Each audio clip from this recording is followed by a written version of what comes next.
Give this video a thumbs up if you've ever felt imposter syndrome, if you've ever felt like you don't deserve to be where you are in grad school or as an academic. I think everyone who is watching has felt this.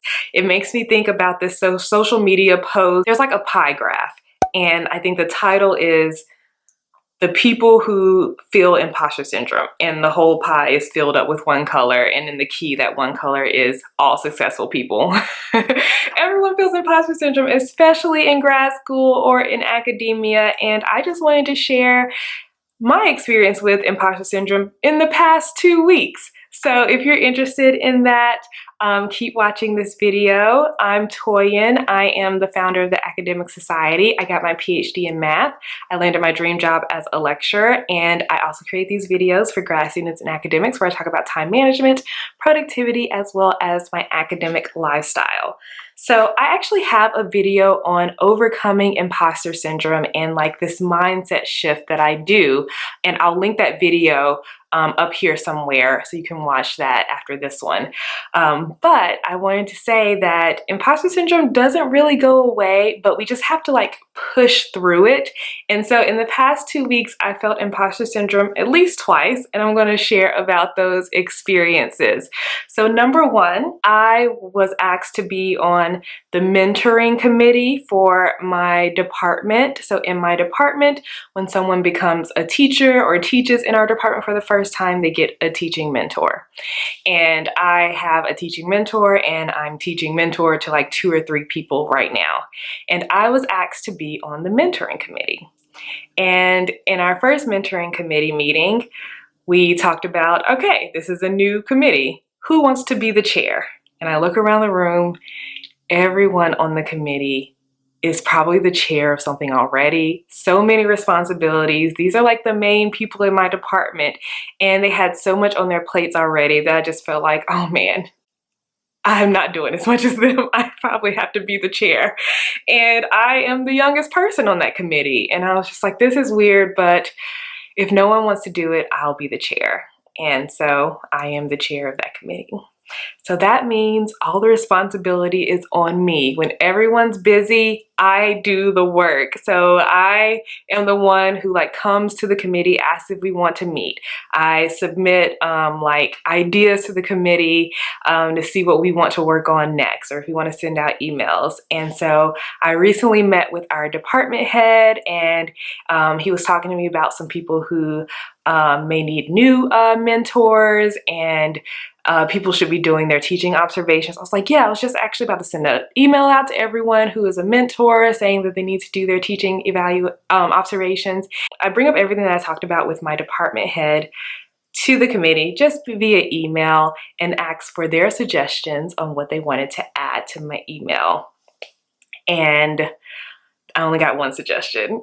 No other feedback. So that meant I had to actually just do the email myself with all of the things that I believe should be in the email. And I felt nervous about that. And I was so nervous that I procrastinated and waited till the last minute to actually write and send the email. And I realized I did that because I was feeling imposter syndrome. I'm probably the youngest faculty. I think I am still. Well, minus postdocs, I'm probably the youngest permanent faculty member in the department. And here I am having to send an email to all of the older faculty members telling them what to do. And I just felt very nervous about that. But then I had to realize, Toyin, you are the chair of the mentoring committee. You were asked to be on the mentoring committee. You've met with your teaching mentees, and they love all of your feedback. Obviously, what you are doing with your mentoring is helpful. You have things to share.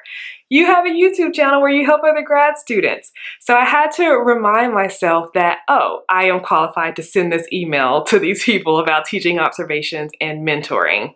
And that's really what my technique is for overcoming imposter syndrome, is figuring out, identifying what thing is that I'm feeling like an imposter about, like why am I feeling like an imposter, and then find evidence of the opposite.